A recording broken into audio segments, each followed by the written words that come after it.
नमस्कार शिव भक्तों, हर हर महादेव, जय शिव शंभू, जय भोलेनाथ। आशा करते हैं आप लोग अच्छे होंगे, हम भी अच्छे हैं। हम आप लोगों को एक बहुत ही प्यारी सी कथा भोलेनाथ की सुनाने जा रहे हैं। बैल कैसे बना बेटा और किए सारे दुख दूर। एक गांव में ये छोटी सी मेरी प्यारी सी सुंदर सी कथा है और अब कथा पर चलते हैं। एक गांव में एक ब्राह्मण रहते थे जो कि पूजा पाठ करते थे और बहुत ही सरल स्वभाव के थे। उनको जो कोई भी जितना भी दान दक्षिणा दे देता था वो उसी में प्रसन्न रहते थे, कभी किसी से मांगते नहीं थे। लेकिन ब्राह्मण का कोई परिवार नहीं था, ब्राह्मण की ना पत्नी था ना बेटा था, कोई भी नहीं था, ब्राह्मण अकेले थे। जब कुछ समय बीता तो ब्राह्मण रोज़ अपना पूजा पाठ कराते, रोज़ खाते थे। लेकिन कुछ समय के बाद ब्राह्मण सोचने लगे कि अगर मैं अपने बुढ़ापे के लिए कुछ धन इकट्ठा नहीं करूंगा तो मेरे पास तो कोई है भी नहीं। तो ब्राह्मण बेचारे जो है अब अपना थोड़ा थोड़ा जो है जो पूजा पाठ कराते थोड़ी बचत करने लगे। एक दिन ब्राह्मण देवता पूजा के लिए जा रहे थे। वहाँ पर एक बुढ़िया जब ब्राह्मण को देखी, पंडित जी को, तो दौड़ करके आई और पैर पर गिर पड़ी, बोली पंडित जी मेरी पूजा करा दीजिए। ब्राह्मण देवता बोले कोई बात नहीं, चलो पूजा करा दूंगा। तो बोली कि जो है मेरी एक गाय थी जो मर गई है, उसी की आत्मा के शांति के लिए पूजा कराना है। ब्राह्मण देवता बोली चलो ठीक है। बोली मेरे पास लेकिन कोई दान दक्षिणा नहीं है। ब्राह्मण बोले ठीक है। ब्राह्मण गए, पूजा वूजा कराए।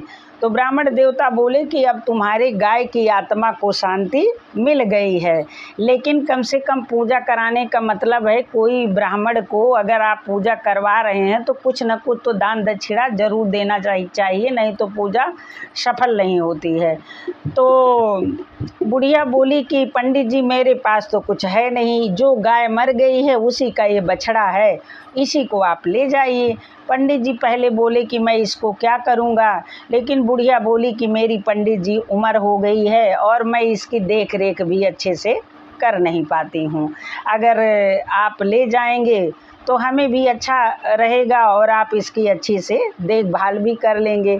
पंडित जी बोले ठीक है, कोई बात नहीं। पंडित जी प्रसन्न हो गए, बछड़े को लेकर के घर आ गए। अब गांव में पंडित जी का मान सम्मान भी था, वो ज़्यादा पूजा पाठ के लिए किसी से कभी कुछ कहते नहीं थे, तो लोग घास वास और जो भी था कोई दिक्कत नहीं हुई। अब वो बछड़ा उनके घर पे पलने लगा। धीरे धीरे बछड़ा एक हट्टा कट्टा बैल बन गया, बहुत खूबसूरत। और पंडित जी उससे कोई काम नहीं लेते थे, उसे अपने पुत्र की तरह मानते थे। ऐसे धीरे धीरे गांव में बात फैल गई कि पंडित जी के बाद तो बहुत ही हट्टा कट्टा बैल है। पहले तो देखिए बैलों का ज़माना था, पुरानी कथा है, लोग खेती होती बैल से ही करते थे। अब एक व्यापारी जो बैल का व्यापार करता था पंडित जी के पास आया, बोला कि ये बैल मुझे अपना दे दो और जितना कहो मैं धन दे दूँगा। पंडित जी बोले कि मैं इस बैल को बेचूंगा नहीं, ये मैं इसे अपने पुत्र के समान मानता हूँ, मैं इसको बेच नहीं सकता। अब व्यापारी को बड़ा बुरा लगा, उसने कहा कि बताओ मैं इतना बड़ा आदमी और पंडित जी कह रहे हैं मैं बैल बेचूंगा नहीं। अब व्यापारी गुस्सा हो गया, वो राजा के पास गया और राजा से चापलूसी भरी बातें किया कि पंडित जी के पास इतना बढ़िया बैल है हट्टा कट्टा कि उतना तो आपके गौशाला में कोई बैल या गाय नहीं है। अब राजा ने पंडित जी को बुलवाया। पंडित जी गए, राजा बोले कि तुम अपना बैल जो है मुझे दे दो। पंडित जी बोले कि राजा साहब मैं उसे पुत्र के समान मानता हूँ, मैं अपना बैल आपको नहीं दे सकता और मैं उसके बिना नहीं रह पाऊँगा।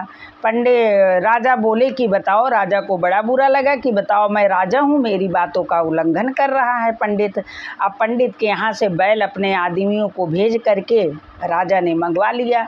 जब मंगवा लिए और बैल को जो है जो देख रेख करते थे, बोले कि इसका बहुत अच्छी तरह से इस बैल की तुम लोग देख रेख करो।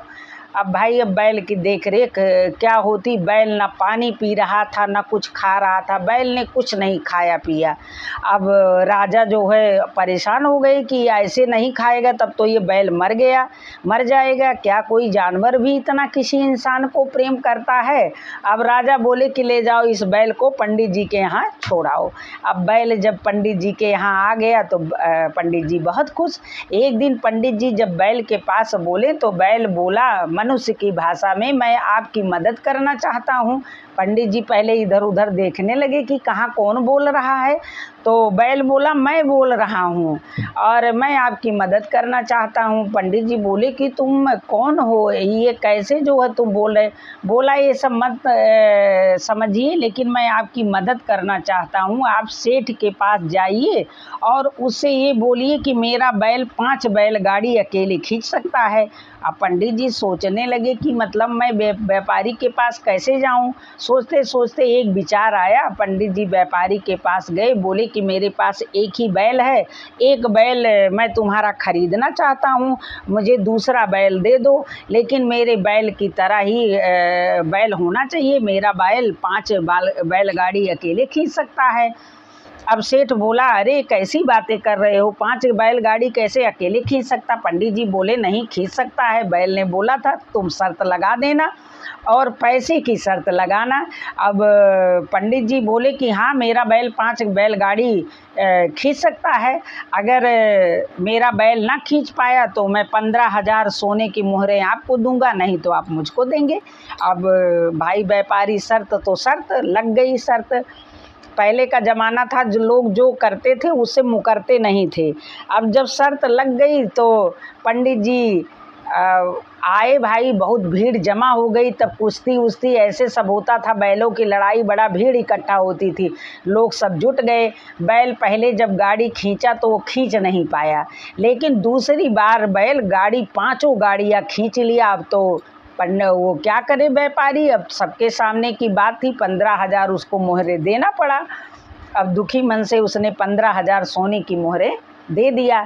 जब दे दिया तो उसके मन में एक पाप और आ गया। उसने कुछ अपने आदमियों को बैल को मारने के लिए भेजा। पंडित जी सो रहे थे, बैल को लोग मारने लगे। बैल तो बहुत हट्टा कट्टा था भी। अब जब आवाज़ हुई तो पंडित जी की आँख खुली। जब पंडित जी भाग के गए तो जो लोग थोड़ा चोट वोट खाए थे वो लोग वहाँ से उठ के भाग गए। अब पंडित जी ने बैल से पूछा आखिर तुम आज बताओ कि तुम हो कौन। तो बैल बोला कि जो है मैं पंडित जी आपकी ही तरह ही ब्राह्मण था, मुझे पूर्व जन्म की बातें याद हैं। मेरे पास एक गाय थी और उसका एक बछड़ा था। मैं जो है बछड़े को दूध नहीं पिलाता था, खुद भी पीता था, अपने बच्चों को और पत्नी को पिलाता था। और मैं बछड़े को दूध नहीं पिलाता था, इसलिए मेरा बछड़ा भूख से तड़प तड़प के मर गया। मैं महादेव का भक्त भी था, पूजा पाठ करता था। मेरे कुछ अच्छे कर्म है कि जो मैं आपके पास आ गया। तो बोला कि जो है तब उसके बाद गाय भी मर गई। जब गाय मर गई तो मुझे वही बछड़े का रूप इस जन्म में मिला, लेकिन पहले की मुझे सारी बातें याद है। इसलिए महादेव की कृपा और इसीलिए मैं जो है मनुष्य की भाषा बोल लेता हूँ। अब पंडित जी जो है बड़ा खुश हुए, बैल को गले लगाए और बैल को पहले भी प्यार करते थे और प्यार करने लगे। बोले कि आज से तुम हमेशा मेरे पुत्र की तरह मेरे साथ रहोगे। तो देखिए जो है एक जानवर था बैल, जो है कुछ उसके अच्छे कर्म थे, पंडित जी के आगे पीछे कोई नहीं था, लेकिन उनका जो धन इकट्ठा करना चाहते थे, बैल ने धन भी दिला दिया और उसी के सहारे पंडित जी अपना खुश प्रसन्न हो करके दोनों जो है बैल और पंडित जी रहने लगे। तो देखिए इस कथा में मैंने बताया था बैल पंडित जी का बेटा बन गया और उनके सारे दुख दर्द बैल ने दूर कर दिए। ये छोटी सी कथा मेरी यहीं पर समाप्त होती है। बोलिए हर हर महादेव की जय। जय शिव शंभू, जय भोलेनाथ, राधे राधे। अगर मेरी कथा अच्छी लगी हो तो मेरे वीडियो को लाइक शेयर ज़रूर करिएगा। कमेंट बॉक्स में जय महादेव ज़रूर लिख दीजिएगा। हर हर महादेव, घर घर महादेव। जय शिव शंभू, जय भोलेनाथ। पार्वती मैया के चरणों में मेरा कोटि कोटि प्रणाम।